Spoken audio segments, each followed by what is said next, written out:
आपल्या चॅनलवरती सर्वांचं अगदी मनापासून स्वागत आहे। आजच्या व्हिडिओमध्ये मी तुम्हाला सांगणार आहे कळशीतील गवर घरात कशी घ्यावी, त्याचबरोबर आपल्याला घरामध्ये गवर घेताना काय म्हणायचं आहे हे देखील आपण बघणार आहोत। त्याचबरोबर गौरी घरात घेत असताना कुठल्या पद्धतीने पूजन करायचं आहे, कोणकोणत्या गोष्टी करायच्या आहेत हे तुम्हाला मी आजच्या या व्हिडिओमध्ये थोडक्यात सांगणार आहे। तर नमस्कार, आपल्या चॅनलवरती सगळ्यांचं स्वागत आहे। यावर्षी 2024 मध्ये 31 ऑगस्टला रविवारी गौरी आवाहन आहे आणि गौरी आवाहन दिवशी कळशीतील गवर घरामध्ये कशी घ्यायची हे आपण बघणार आहोत। बघा, गौराईचा सण जो आहे तो प्रत्येक ठिकाणी प्रत्येक भागामध्ये वेगवेगळ्या पद्धतीने साजरा केला जातो। भागानुसार घराण्यानुसार ही पद्धत बदलत असते। तर कळशीतील गवर कशी घ्यायची हे आपण बघूया। तर बघा, गौराईच्या दिवशी आपलं घर स्वच्छ करून घ्यायचं आहे, त्याचबरोबर आपल्या अंगणाची स्वच्छता करून घ्यायची आहे।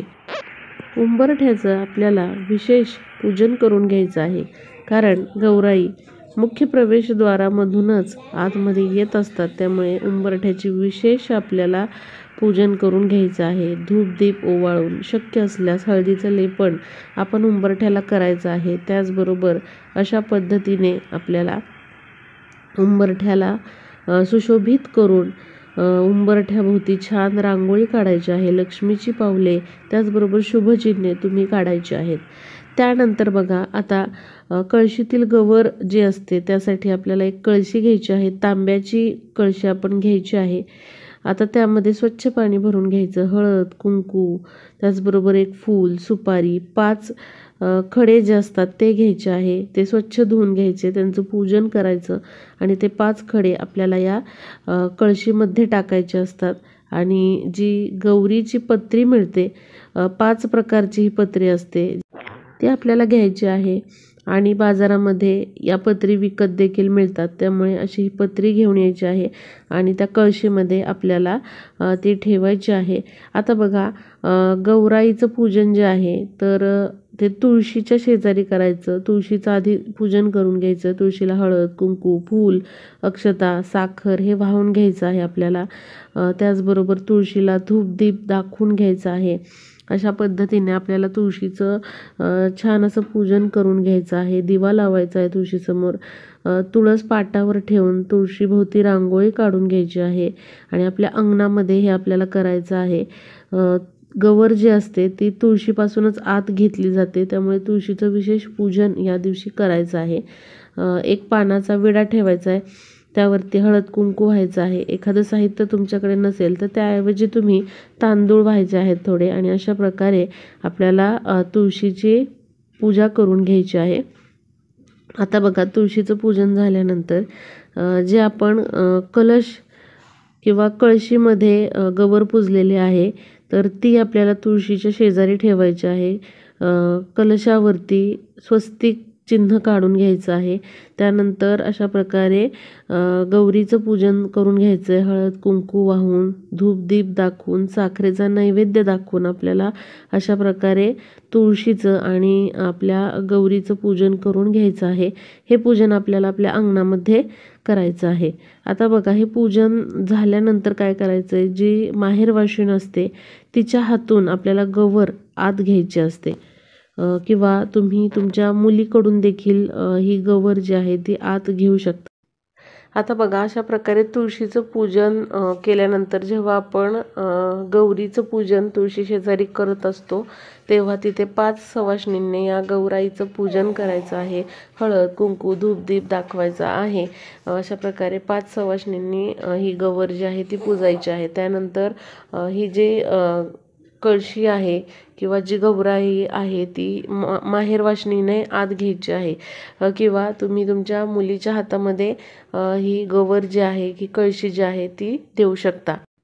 किंवा असं कोणी नसेल, समजा तुम्हाला स्वतःला मुलगी नसेल तर तुम्ही तुमचं नातं समजा एखाद्या मुलीशी म्हणजे मुलीसारखं आहे, आई आणि मुलीचं नातं आहे, किंवा मग तुम्ही फॅमिलियर आहात एखाद्या कुटुंबाशी, किंवा जे शेजारी आहेत, तर त्यांची मुलगी असेल तर त्यांना तुम्ही बोलवू शकता आणि तिच्या हस्ते तुम्ही ही गौर आत घेऊ शकता.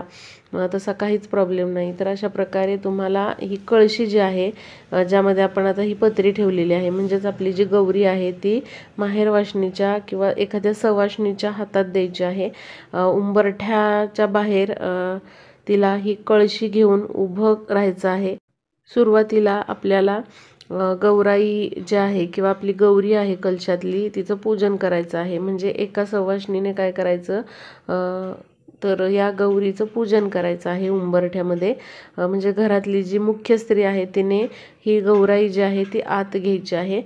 तिने गौराईचं पूजन करायचं, हळद कुंकू अक्षता वाहून, त्याचबरोबर धूपदीप ओवाळून. त्यानंतर ज्या सवाष्णीच्या हातात किंवा ज्या माहेरवासणीच्या हातामध्ये ही गौराई आहे कलशातली, तिचे पाय देखील आपल्याला धुवून घ्यायचे आहेत. पायावरती स्वस्तिक काढायचं आहे, पायावरती हळद कुंकू व्हायचं आहे.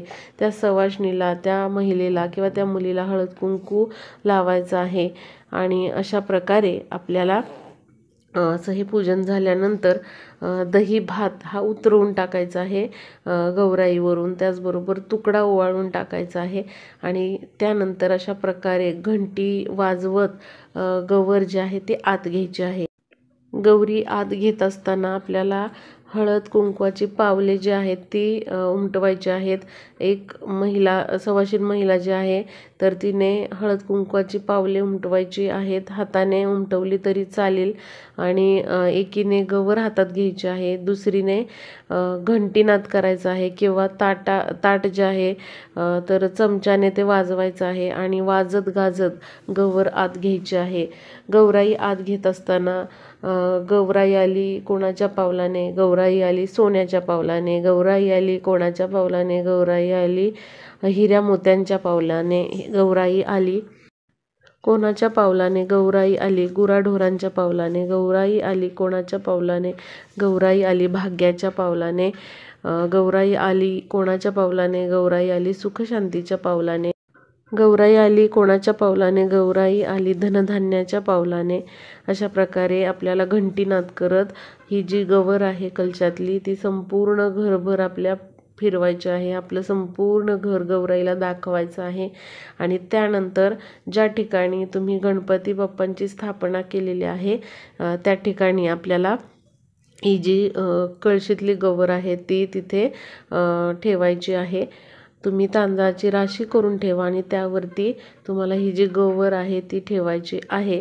किंवा ज्या ठिकाणी तुम्ही अरेंजमेंट करणार असाल गौराईची तिथे तुम्ही ही कळशीतली गौर ठेवू शकता. तर अशा प्रकारे आपल्याला गौराई घरामध्ये घ्यायच्या आहेत.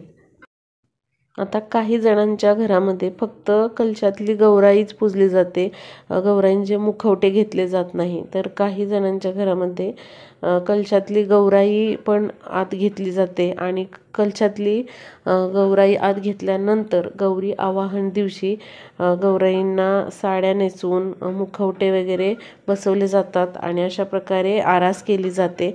गौरी आवाहनच्या दिवशी अशा प्रकारे गौर आत घेऊन आपल्याला गौराईंना साड्या नेसवायच्या असतात. ज्याप्रमाणे तुमच्या घरातली पद्धत असेल त्याप्रमाणे तुम्हाला ते करायचं आहे.